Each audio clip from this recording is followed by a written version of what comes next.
We have seen how the insolvency and bankruptcy code evolved over the past 5 years in India and how it helped many companies, many cases to, to take the process seamlessly.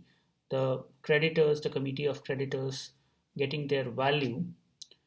However, we have seen a lot of difficulties as well in the process. Committee of creditors, uh, which are largely comprising of the financial creditors, banks, let's say, who give credit or loan to companies which have turned insolvent. So how they get their uh, their credit money back, and how they can save their uh, asset turning into a non-profit asset. So we have seen some variations, some large haircuts as well in these processes for committee of creditors banks, and this space has been uh, observed as something unregulated, where we have seen some violations also in the approach of the committee of creditors. We all understand that it should have a clear vision of being profitable, taking the best deals, but there has been some unusual developments around the decisions of committee of creditors.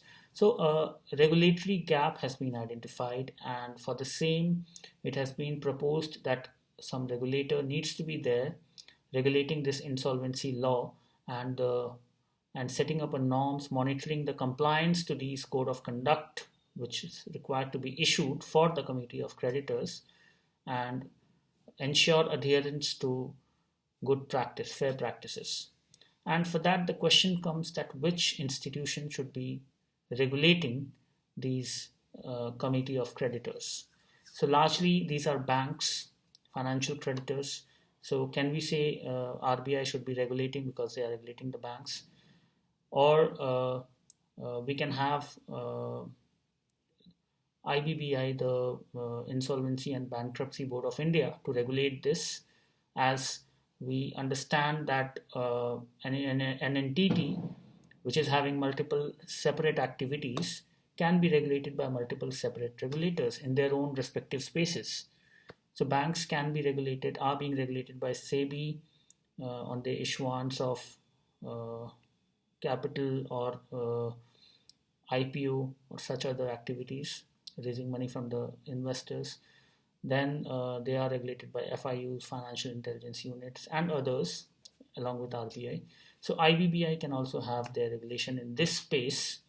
That idea has been floated because the idea is to have one regulator, one body, which can look into, monitor the adherence to the best practices, and check non-compliance by these committee of creditors. Secondly, these committee of creditors need not completely be only be financial creditors or banks.